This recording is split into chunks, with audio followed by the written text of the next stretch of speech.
Dans cette partie, je vais vous présenter les fonctions dir et help qui vont nous permettre d'obtenir de l'aide et des informations sur les modules qu'on va utiliser en Python. On avait vu précédemment comment aller chercher de l'aide sur Google, donc comment chercher sur des forums par exemple pour aller récupérer des bouts de code qu'on va pouvoir réutiliser dans notre script et adapter. Ici, les fonctions dir et help, elles vont nous permettre d'accéder directement à la documentation des modules qui sont disponibles dans Python. L'un des désavantages de ça, c'est que la plupart du temps, donc, la documentation va être en anglais. Donc ça peut être un petit désavantage si vous n'êtes pas très à l'aise avec l'anglais, mais ça peut quand même vous donner une idée. Vous pouvez rapidement copier-coller ça dans Google Traduction et avoir une idée de ce que va faire la fonction. Donc je vais vous montrer tout de suite comment utiliser ces deux fonctions pour aller chercher de l'aide. Alors, on va commencer par importer le module OS, donc un module qu'on a déjà vu dans les parties précédentes, donc il ne sera pas totalement étranger, mais on va voir tout ce qu'il nous offre d'autre qu'on pourrait utiliser potentiellement pour nos scripts.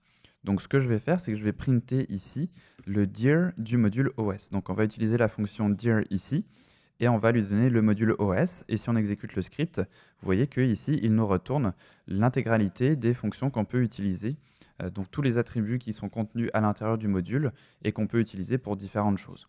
Donc on va retrouver par exemple ici des fonctions comme makeDirs ou mkdir qui vont nous permettre de créer des dossiers. On va avoir aussi ici os.remove qui va nous permettre de supprimer par exemple un fichier. Et on va retrouver le path ici qu'on a utilisé précédemment. Donc là, si je veux voir ce que j'ai de disponible à l'intérieur de os.path, j'ai juste à rajouter os.path ici à l'intérieur de mon dir et je vais réexécuter le script. Donc là, on se retrouve de nouveau avec tous les attributs qui sont disponibles. Donc on va retrouver par exemple le isDir ici qu'on a utilisé dans les précédents cours pour vérifier si un dossier existait oui ou non sur le disque dur. Donc si on veut voir maintenant l'aide disponible dans Python pour cette fonction, on va pouvoir taper help et mettre le chemin de la fonction dont on veut obtenir l'aide, donc os.path.isDir dans notre cas. Je vais commenter la ligne ici pour ne pas réafficher tous les attributs disponibles et juste afficher l'aide. Donc je réexécute le script et là on voit bien qu'on a l'aide sur la fonction isDir qui apparaît. Donc là qu'est-ce qu'il nous dit? Il nous dit que ça va retourner vrai si le chemin réfère à un dossier en fait qui existe. Donc si le dossier n'existe pas, il va nous retourner faux. Donc vous voyez que c'est vraiment pratique. Là, moi, je vous l'ai dit, je vous ai expliqué c'était quoi la fonction, qu'est-ce qu'elle faisait quand on est arrivé à l'utiliser. Mais là, vous allez commencer à créer des scripts par vous-même et vous n'allez pas forcément savoir qu'est-ce qui est disponible et qu'est-ce que les fonctions qui sont disponibles vont faire. Donc de passer par dir et par help, ça permet de remédier à ça. On va par exemple aller importer un module qu'on n'a jamais utilisé encore, qui est le module random. Donc là, on va voir qu'est-ce qu'il y en a de disponible à l'intérieur de ce module. Donc je vais tout simplement commencer par faire un print du module random. On pourrait aussi donc directement printer l'aide, on va voir ça tout de suite après.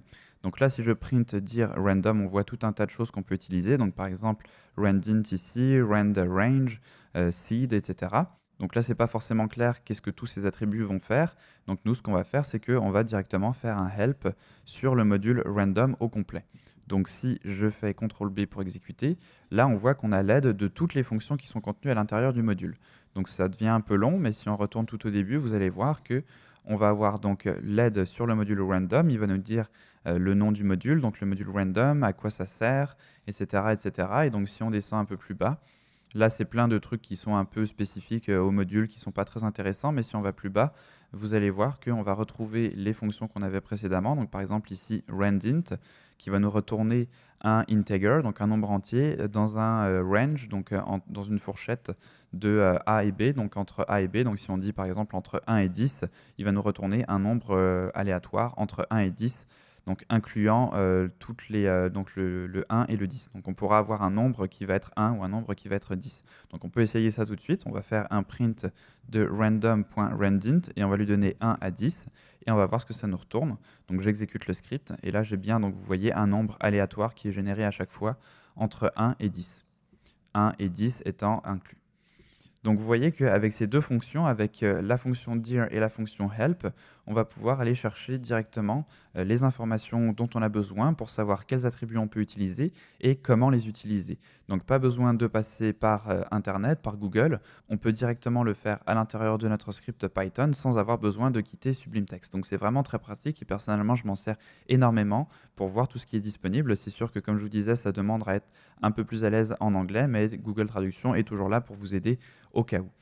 Donc voilà comment utiliser ces deux fonctions afin d'obtenir de l'aide et des informations sur les fonctions et les modules que l'on va utiliser.